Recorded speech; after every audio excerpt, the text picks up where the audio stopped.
Perkenalkan, nama saya Sri Endang Lestari Ningsi dengan stambuk Q1A1181133, mahasiswa jurusan Ilmu dan Teknologi Pangan, Fakultas Pertanian, Universitas Halu Oleo.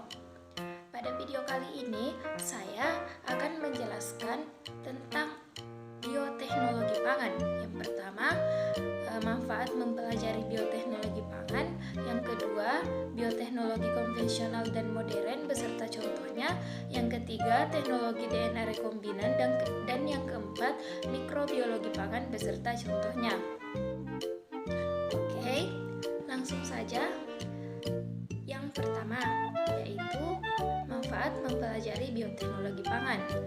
Ada banyak manfaat yang didapatkan setelah mempelajari bioteknologi, yaitu 1. Untuk membantu kehidupan manusia, terutama di era modern seperti saat ini. Yang kedua, untuk mengetahui peranan dari suatu makhluk hidup atau organisme, contohnya dalam pembuatan suatu produk.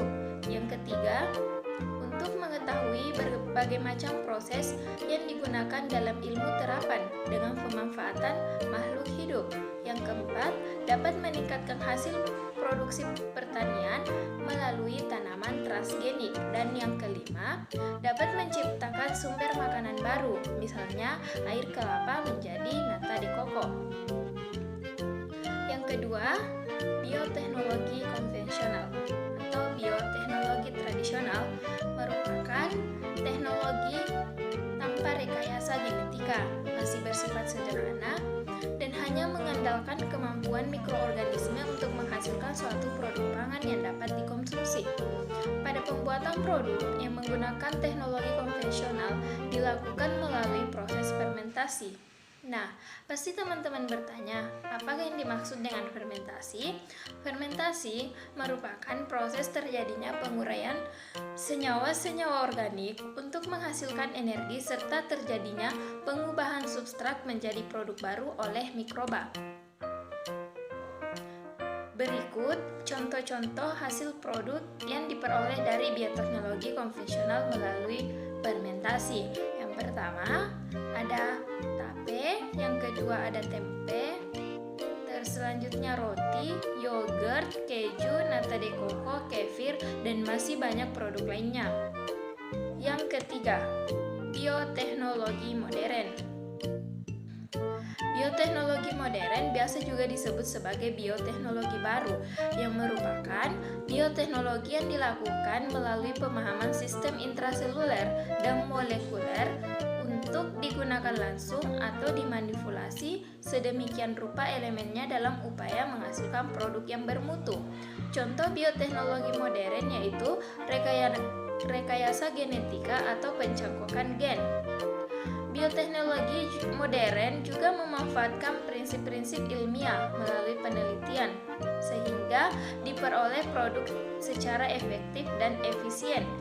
Bioteknologi modern tidak hanya dimanfaatkan dalam industri makanan saja, tetapi telah mencakup berbagai bidang seperti rekayasa genetika, penanganan polusi, dan penciptaan sumber energi. Berikut contoh-contoh hasil bioteknologi modern. Yang pertama, rekombinasi DNA. Rekombinasi DNA merupakan penyambungan satu spesies DNA dengan spesies yang lain dengan tujuan agar mendapatkan spesies yang baru. Contoh rekombinasi DNA yaitu pada pembuatan insulin dan pembuatan vaksin.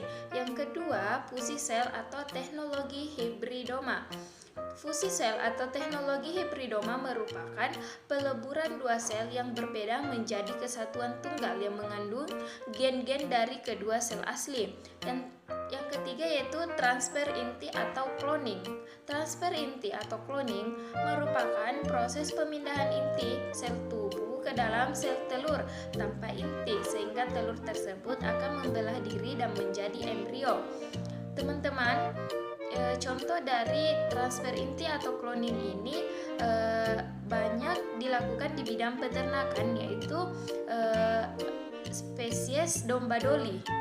Domba doli merupakan hasil dari transfer inti atau cloning. Selanjutnya yang ketiga, tentang teknologi DNA.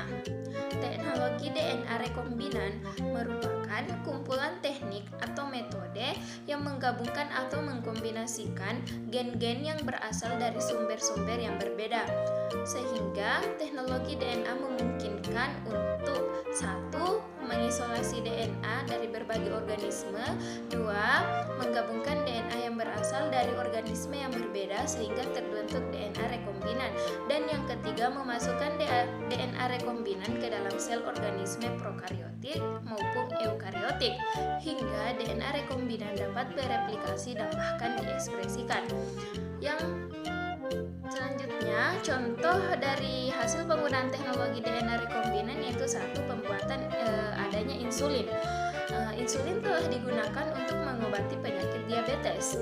Penyakit diabetes pada manusia diobati dengan insulin manusia sendiri. Saat ini, insulin manusia telah berhasil diproduksi secara massal dengan menggunakan bakteri dengan cara memasukkan dan mengintegrasikan gen yang menyandingkan insulin manusia ke dalam genom bakteri. Yang kedua itu kapas transgenik. Kapas transgenik ini pernah ramai dibicarakan di media massa pada awal abad ke-21.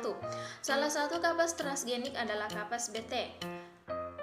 Kapas ini mengandung gen penyanding toksin yang berasal dari bakteri Bacillus thuringiensis atau disingkat dengan BT. Toksin tersebut dapat membunuh hama kapas sehingga kapas BT dapat tahan terhadap hama.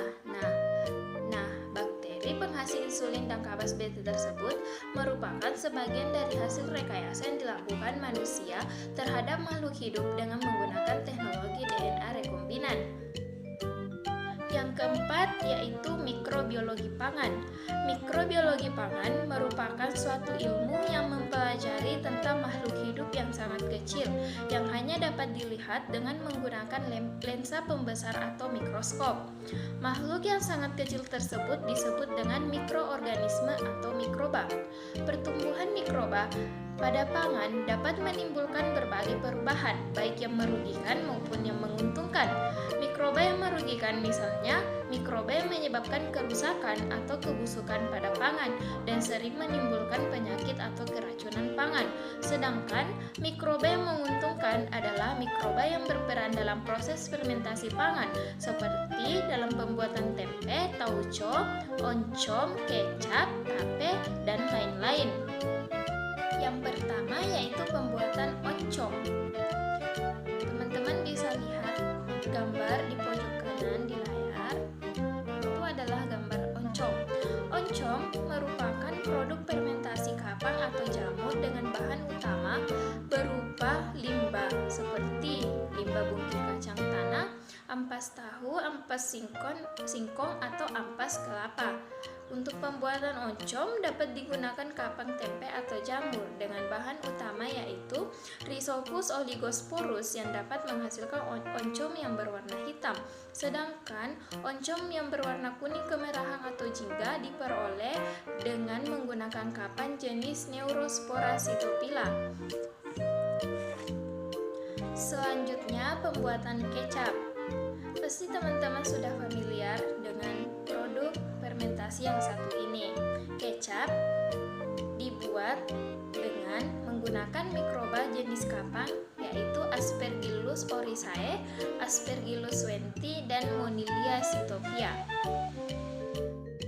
Baiklah teman-teman, sekian video pemaparan materi saya tentang bioteknologi